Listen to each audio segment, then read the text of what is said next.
অন্যান্য লাইনম্যান এরা কাজ করেন, তাদের উপরে নানান রকম ভাবে অন্যায় ভাবে আরইবি এক ধরনের শোষণের ক্ষেত্র কায়েম করে রেখেছে।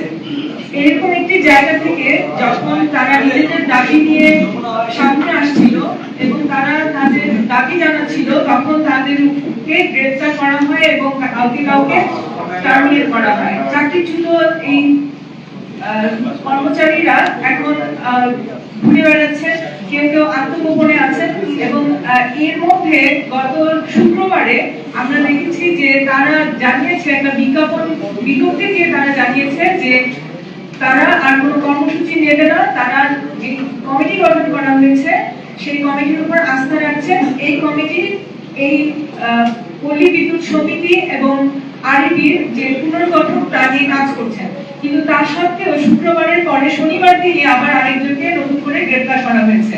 যাকে গ্রেফতার করা হয়েছে তিনি ওই যেদিন শাটডাউন কর্মসূচি ছিল সেই দিন উনি অফিসে ছিলেন না, ছুটিতে ছিলেন, কিন্তু তারপরে তাকে করা হয়েছে। এটা থেকে বোঝা যায় যে পল্লী বিদ্যুৎ সমিতির কর্মচারী শ্রমিকদের উপরে নানান রকম ভাবে ভয় আতঙ্ক এগুলো তৈরি করা হচ্ছে। আমরা আহ্বান করব সরকার যেন এই বিষয়টি দেখেন এবং এই এখানে যারা গ্রেফতার হয়েছে তাদের ব্যাপারে যে দেশদ্রোহী মানে আখ্যা দেওয়া হয়েছে তাদেরকে, সেটা নিয়ে সরকারের কিছু করতে হবে। কারণ এই দেশদ্রোহী এখন বলা হচ্ছে তাদেরকে, কিন্তু সে আওয়ামী লীগের সময় স্বৈরাচারী সরকারের সময় তাদেরকে উন্নয়ন বিরোধী বলা হতো।